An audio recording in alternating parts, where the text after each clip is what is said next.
Well, it's beginning. So our house is listing today, and we should have a sign on our lawn in the morning or sometime through the day tomorrow. So the journey's begun.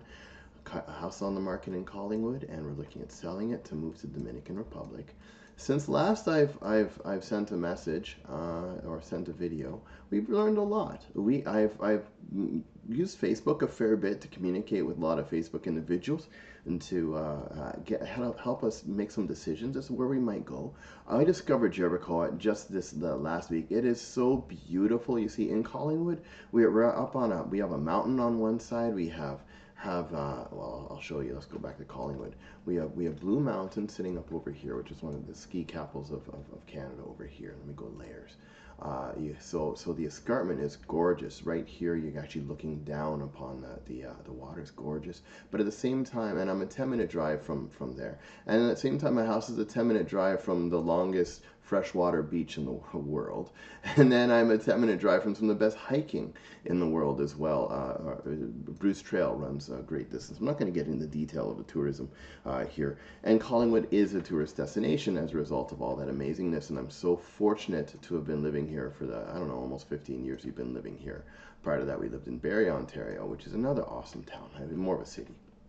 Anyway, but now looking down in Dominican Republic is going to let me do it. So there's Jericho, which is very much, I understand, like Collingwood, where you have all will it show me? Yeah, okay. You have some waterfalls, you have some beautiful hiking trails, you have some beautiful scenery stuff. And you'd really have to know the language. That might be a little bit too much for my wife a little bit because I'm boning up on my Spanish quickly. She's there's just so much change to be going through all at once, to learning the language and the culture and the finances and the risk of real estate and the move and oh my gosh, it's just been one thing after another. It has been a lot, guys. It has been a lot.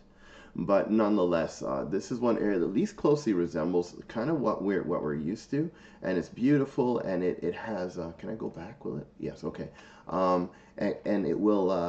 The people are phenomenal. I understand. Whatever. The scenic. But it's the expats I understand are not as numerous there, and I want to assimilate. I want to immigrate. I don't want to become like an expat that just speaks English and expects the world to bow to my money or knees. Or we don't have money, guys. That's partly why we're moving. So we're not going to be that guy. But no excess, that's for sure. But nonetheless, it's a big risk doing what we're doing right now.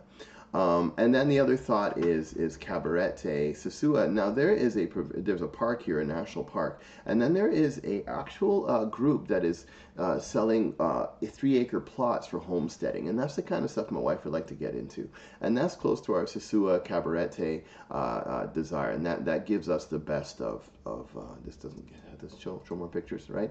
Gives us the best of some ocean views and all that kind of stuff as well. So we are spoiled because it's only a 10-minute drive from mountain to water with us.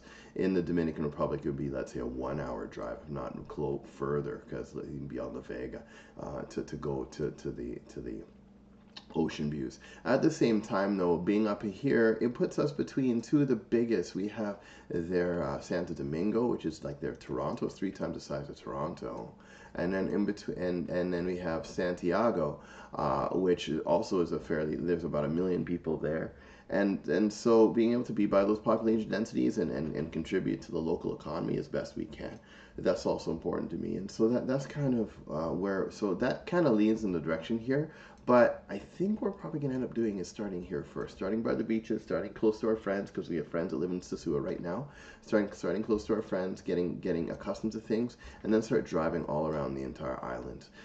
Samana, I'm told, is absolutely gorgeous. It's a photographer's dream, or this region out here. I have other friends that live out Las Galeras, live out this way, but it's too far from any veterinarian services and stuff like that. But even if we moved here, I would be able to, it would be like, I don't know, probably 4 hours of driving for a photo shoot. Well, we can get models coming in then from anywhere in the world and then coming down to Dominican Republic, and we can actually do photo shoots on this. I know of another photographer, he's on the Punta Cana side, and that's where the population density for tourism is. But Lisa and I, we're not city people, we're not big, we know we live in a tourist area, we're there because it's beautiful, okay? Not necessarily because of the density. So the fact that we can possibly do shoots over here and do stuff like that's kind of where our heads are at. If you have suggestions, if you have thoughts as to where we should be in the Dominican Republic, let me know. We might even fly down and instead of landing directly in Dominican Republic, land Puerto Rico or Turks and Caicos and boat around a little bit, get to know the oceans. We're going to figure this stuff out too, okay? But anyway, we'll chat again soon. Just comment, subscribe, just let me know if you have any thoughts, suggestions for a couple, no kids, that's now moving from Ontario, Canada, down to Dominican Republic for the first time on shoestring budgets, like totally shoestring budgets. We ain't wealthy. That's we sure. We're like the average person trying to make a go of it. So feel free to subscribe, follow with us, and I look forward to your comments. Thank you so much.